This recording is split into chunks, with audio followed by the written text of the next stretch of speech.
Bhavlíonn Déag Anuas, Happy Forum na Nóg le bunú agus forbairt Tógáil Óige fud fad na sé chundaí.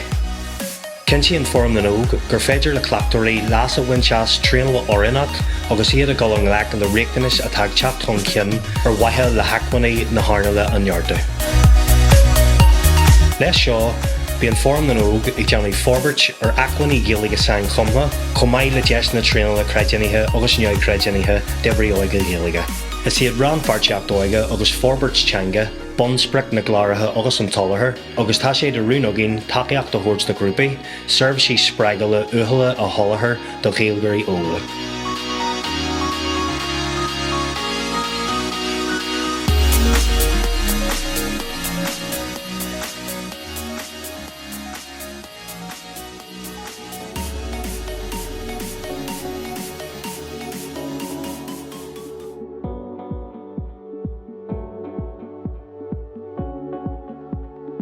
Roir roh an achtaí imach céalar has starl seáil le Forum na Nóg. Tá maidir béis go bhfuil sé bhanlinn.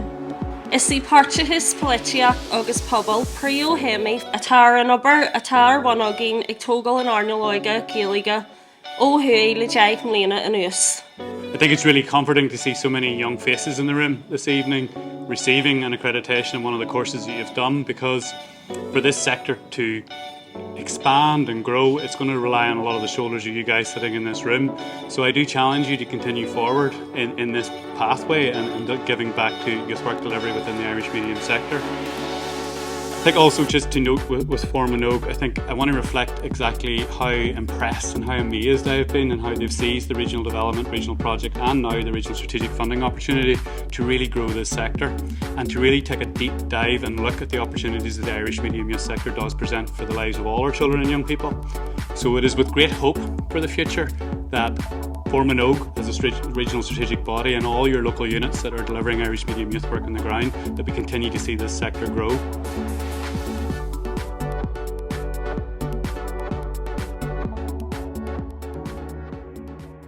Is me sé Cara ní Wini, tá muid an seo sa cultúrán an nacht ag fáil takeíocht ó Forum na Nóg agus tá muid i lár ceardlan planaile. Is me sé Deirdre Goodlad agus is afragach forbartha Ghaeilge mé an seo sa Cantor Intermhuaí, so obair an seo Amalia Caistel agus le grúpaí Ghaeilge eile I Mona Wandala agus in Lehi fi láthair. An seo Amalia Caistel tá Club Óige agin agus reclamuid Amachtaí feithne daoine yoga, tríbhan na Ghaeilge. Tá muid an seáinniu de element é annaigh me sin seo hartlan common agur do fianna. Well, bhí muid ag obair mar grúpa, sin grúpa de chathair common aige éagsúla an ollmhárte ag ceitheadh smaointí amach agus ag géisteach na chéile. Is me sé Ciarán Maguire agus tá mé buinteach le Óige na Hómaí an seo.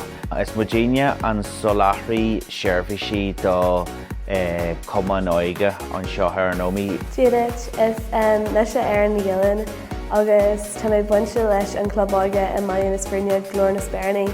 Tíodet is me sé Séú Ceathan tá mé bunaithe glór mar féilte le Club Óige mar féilte.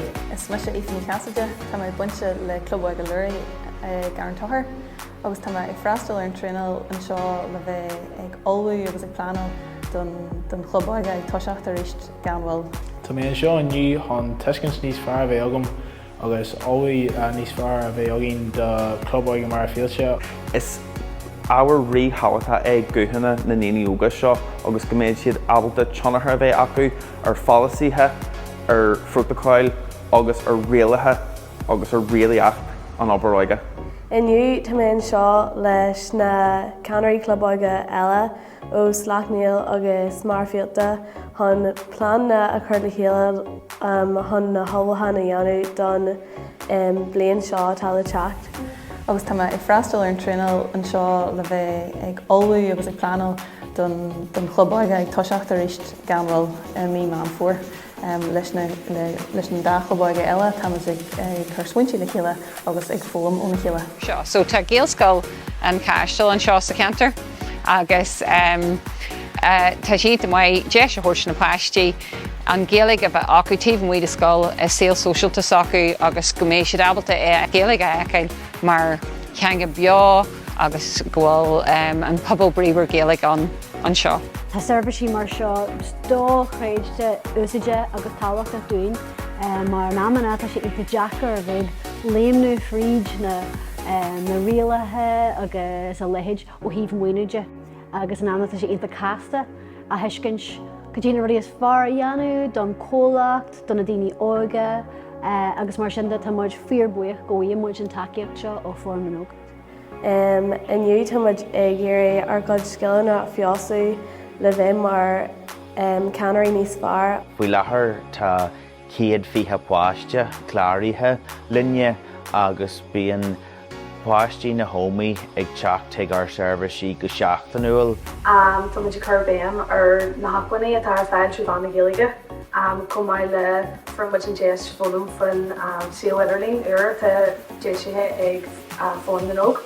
Actually, we're talking about the achoimre Tógáil Earnáil Óige agus bhain suntasach. So an act bhí muid ag an cursa tréinne, ceannareachta, scileanna ceannareachta agus a bhainean le cúlra cean dóir bhfuil muid ag obair ar son na Gaeilge agus ar son na páistí atá faoi chum sagaine.